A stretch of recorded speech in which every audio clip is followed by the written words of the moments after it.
Hello, ladies and gentlemen, this is Roy, the Lead Hound, welcoming you back to another episode of the Minish Cap. So, I have a plan for this episode, but if I remember right, I believe an event is about to happen right outside. Ah, yes, here we go. Interesting. You are the last person I expected to find here. And just as I was wondering who could be behind this, I find my old master.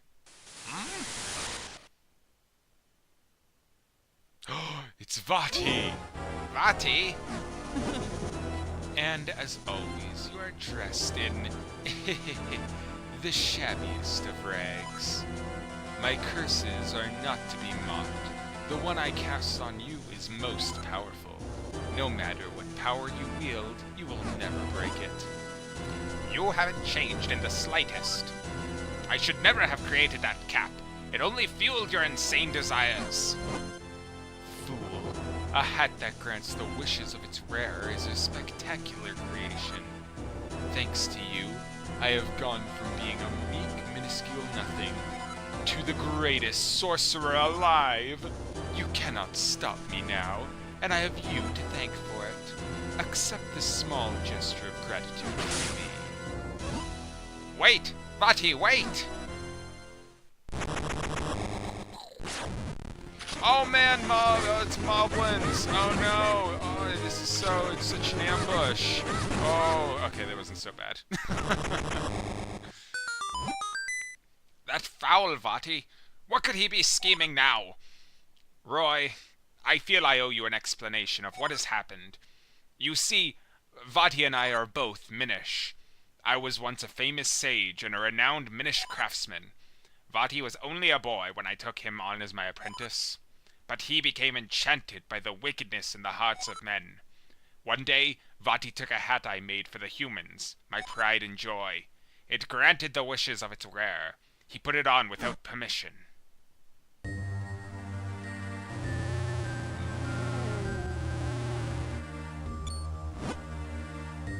Vaati, what are you doing here?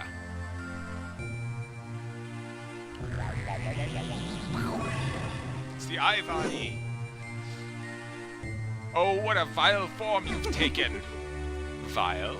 I am a sorcerer now, and my power is beyond compare. No longer will I tire away as your apprentice. Now all shall call me master. Why, Vaati? What are you plotting? This year, on the day that comes but once a century, the portal opens. And when it does, I shall claim the light force as my own. I will be transformed, perfect, and there will be no one who can stop me. Gah!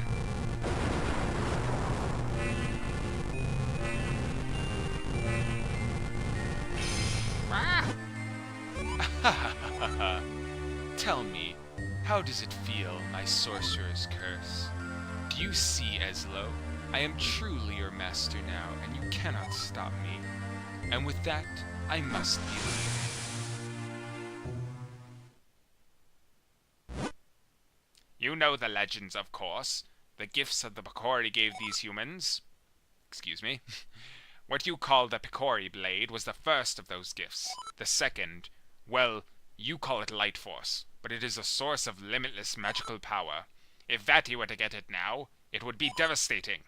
I came to the world of men hoping to stop Vaati, and I met you in the woods, but it seems we won't be breaking the curse on me anytime soon. However, with the sacred blade, we can certainly restore Princess Zelda. I'm sorry, all that has happened has been due to my own pride, my folly. I must rely on you, on your power, until we put an end to Vaati. It's okay, Ezlo, we'll figure this out. Well, Roy, enough fairy tales. We must search for the next element. Yeah, so that's actually, I really like that part in the Minish Cap because, I mean, there's so much to talk about. We're actually going to go around a long way, and you'll see why in a minute. But that in that one cutscene, there is just so much for Zelda lore fans and the like. There's just so much to talk about. So,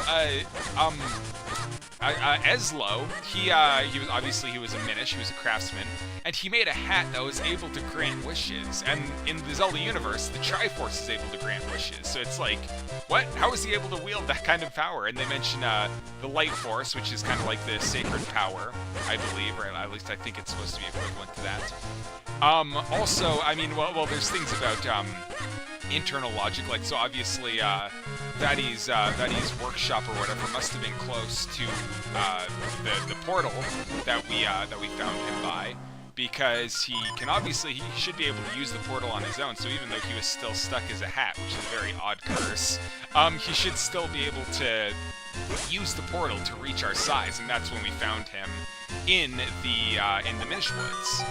And also, because there's so much to talk about, it makes me wonder if we knew the Song of Healing from Majora's Mask, would we be able to heal Vaati, because he is cursed, and you can often use the Song of Healing to heal people of their curses. So that's like another, thing that I sort of wonder. There's so much about that cutscene that interests me, and it's just so cool. I could talk about it quite a bit more, but I'll focus more on the game for now. So over here, I passed it. I could have done it sooner, but just in case there was something I needed to focus on over here, I decided to open up the bridge first. But now we can go over here, because now the world, after that cutscene, the world really is pretty much sort of an open world Zelda game right now. And this is the Royal Valley, so are we able to do that yet? No, it looks like we aren't. Yeah, but no, the Royal Valley comes later. Oh, we can get this art piece, that's nice. But yeah, I don't know. I guess that's everything really. That's all there is to talk about right now. So right now, to go to the next place, I'm trying to remember. Actually, I can't remember exactly which temple comes next, but that's fine, because right now, we're going to take a break from the main quest temporarily, probably for the next few episodes, so that we can take care of just some business that we have around in the various areas. So we're going to head back to Mount Crenel right now, and we shall do all the stuff that we weren't quite able to do at the time. There'll still be more, because I do know, I will have to come back here, I know, after the swamp to do certain activities. But for now, we should... I'm not sure, I can't remember if we now have a kinstone piece which could fit with that old hermit's. But we might as well check. Actually, wait a minute. Did I already pass it? Was the cave down here? I can't remember. It probably was.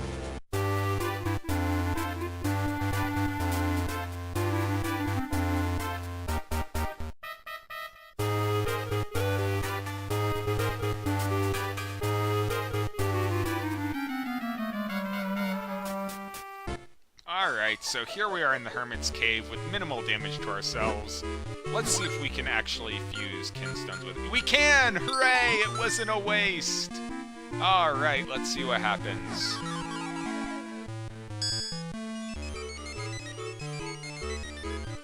Okay, I think that's Lon Lon Ranch, if I remember right.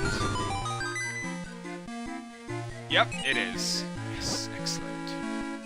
And that's cool, because I haven't gone there yet, so I'll be able to use that when I do go there.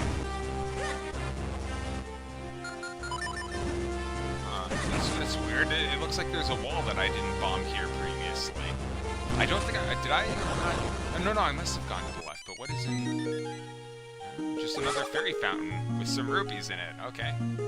Well, I guess that's something for next time, but I completely forgot about that. Anyway, back to my search. Alright, is this it?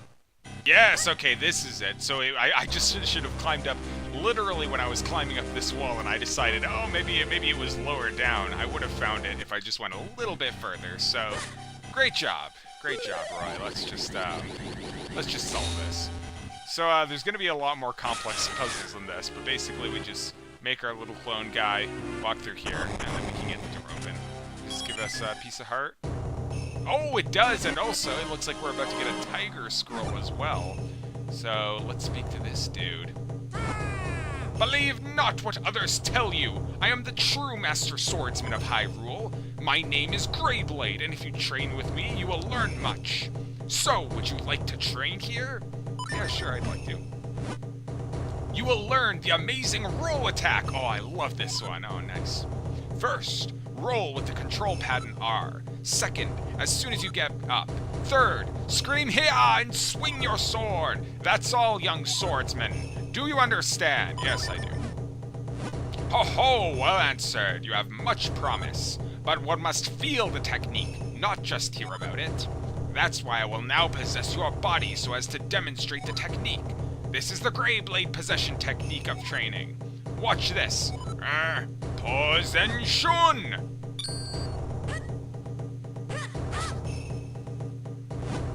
Whew. Now you must try it yourself. Roll, then swing your sword as you start to get up. Oh, whoops. There we go. Yes, fine work, you know the way. I will give you this tiger scroll. If you ever forget this technique, you can review it on this scroll. You learned the secret roll attack fighting technique. Slay with one stroke, aim and release. Yes, indeed. So now we have the roll attack, which is actually a pretty useful move, and it lets your roll go a bit further too. So just when you're traveling, you can go roll attack, roll attack. What's in these chests? Oh, great, 50 rupees. That was a bit of a waste. And 50 more rupees. I thought one of those would have a whatever. Rupees are so abundant in this game. There is nothing left for me to teach you. Your training must continue within the realm of your mind. After all, the way of the sword requires much discipline. Yes. Yeah, so that's great. We got another tiger scroll, and we can do the roll attack now, which is neat. Also, now that we have an upgraded sword, I believe that the sword master in Hyrule will teach us a new technique because we have the upgraded sword. So we'll go do that in a later episode. But for now, we are done with Mount Crenel for the foreseeable future. We will be back here a bit later when we have a certain other item. And that's about it for this episode, I think. I'll head on out of here, but I'm gonna end things off here. So thanks for watching, and be sure to come back next time when we head back to Hyrule and do some awesome stuff there. Thanks for watching.